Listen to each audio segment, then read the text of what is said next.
Honorable Maria Didi, Defense Minister of Mali, Sri Ajit Doval, National Security Advisor of India, Defense Secretary Major General Kamal Gunaratna, Foreign Secretary Admiral Professor Jainath Colombo, members of the Diplomatic Corps, distinguished delegates, ladies and gentlemen. Let me at the outset warmly welcome you again and the visiting delegations from India and Maldives to this important trilateral security meeting, which is being convened after a lapse of 6 years.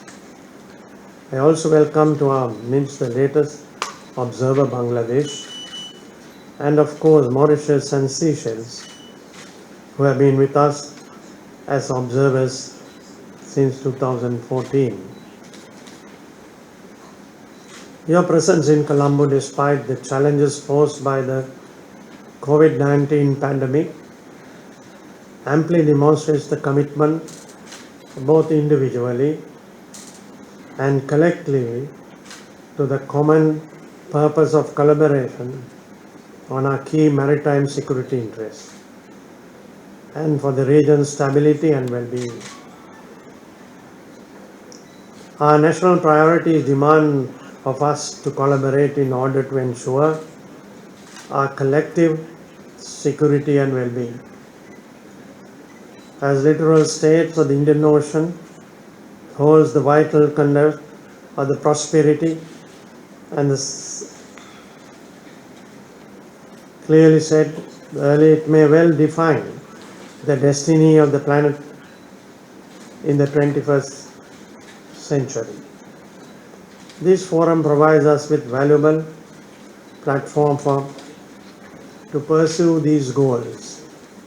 Our security is not limited to physical security and consequent regional stability, but also encompasses non-traditional security challenges including threats to maritime environment, overexploitation of the ocean-based living and natural resources, pollution, threats posed by oil spills and chemicals, acidification of the seas and the sea level rise are also among our concerns. The Indian Ocean is the world's third largest. It commands 60% of the world's GDP, sees 80% of the world's shipborne energy transport through the oceans, and facilitates 46% of the world merchandise trade, 50% of the world's container traffic or more ply through these oceans. As littoral states located in the key parts of the Indian Ocean, maritime security remains one of our highest priorities amidst increasingly busy international sea lanes in the Indian Ocean. As it is all of you, Sri Lanka sees the opportunities the Indian Ocean holds. With these opportunities comes the responsibilities to our people, to the region and to the world at large. Respect for sovereignty and territorial integrity is a founding pillar of our engagement. We see the importance of maintaining freedom of navigation in our seas and airspace and protecting sea lines of communication and the undersea cables. We believe all countries should adhere to and respect international law, including the UN Convention on Law of the Sea. Few weeks after the enlightenment of Gautama the Buddha, 26 centuries ago, Tapaswa and Bhaluka became the first two laymen to follow the Buddha. All the way from India, they traveled as successful merchants, traveling in the Indian Ocean.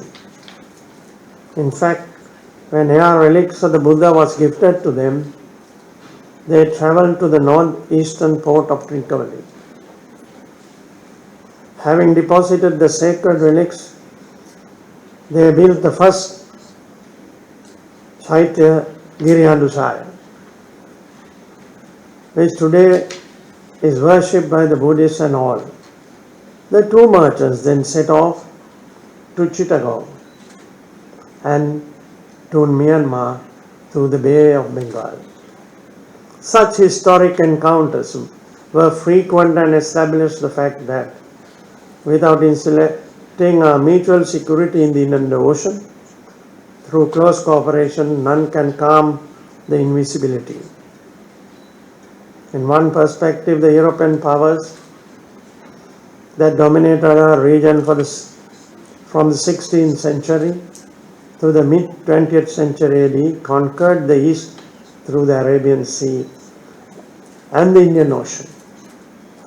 Many due to their superior maritime capabilities. Distinguished delegates, our country focus on the Indian Ocean stability has been long-standing. Apart from our seminal role in successfully chairing the negotiations of this UN Law of the Sea conference, which came into effect in 1982, Sri Lanka, along with like-minded NAM countries, moved a resolution at the 26th UN National General Assembly in 1971, which resulted in the adoption of the resolution calling for establishment of the Indian Ocean as a zone of peace.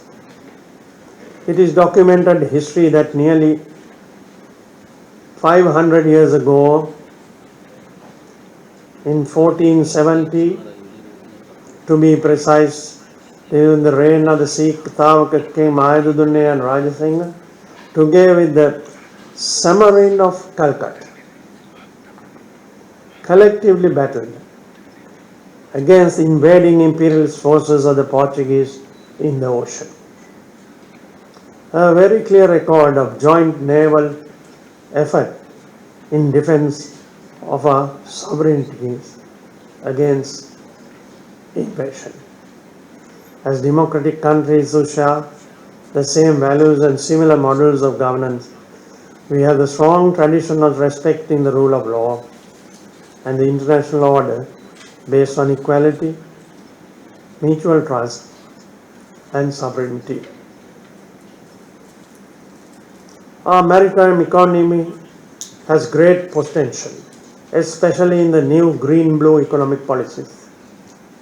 One such area is the untapped renewable power generation in the ocean waves. 2 seasons of monsoon winds certainly guarantee an immense potential.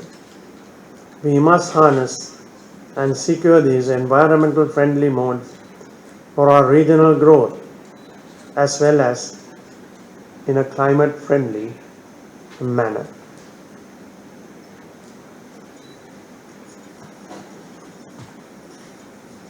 With limited resources and capabilities at our disposal, the larger partners in our region are equipped with assets to provide rapid response in natural and maritime emergencies.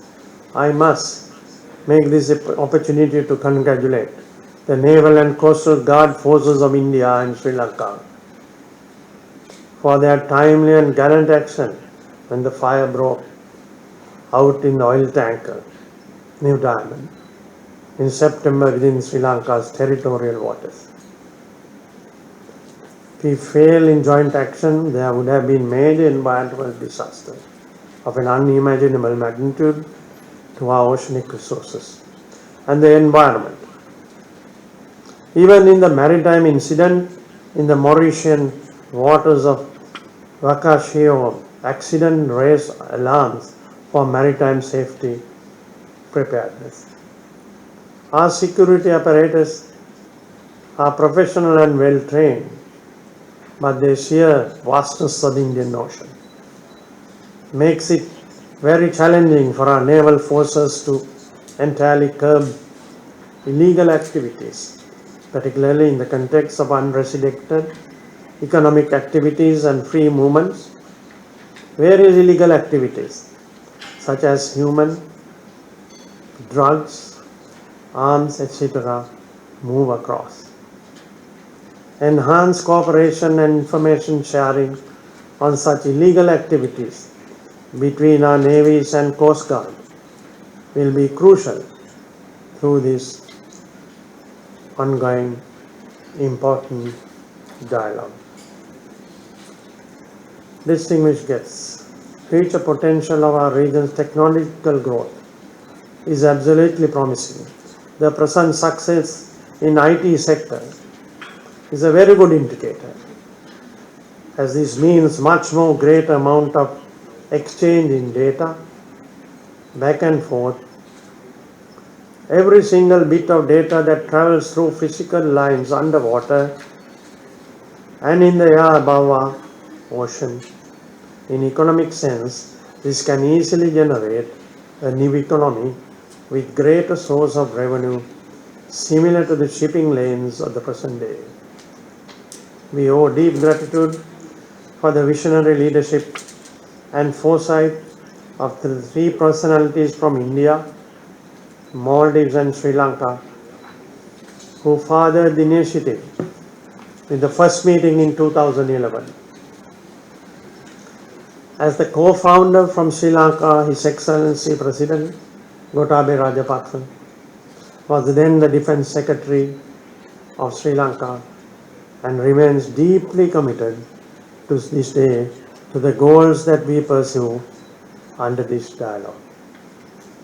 Today's meeting is a result of united initiative to resurrect the forum, which fortunately had laid dormant for some time. It will remain our collective responsibility to sustain this engagement and work towards reaping the full benefits of our resources in a sustainable, secure manner. While the maritime economic activities of such high magnitude, security of the Indian Ocean remains paramount for our nations to prosper. I must therefore take this opportunity to remind all stakeholders that our common success will be shaped and defined by the joint action you together take at this important forum.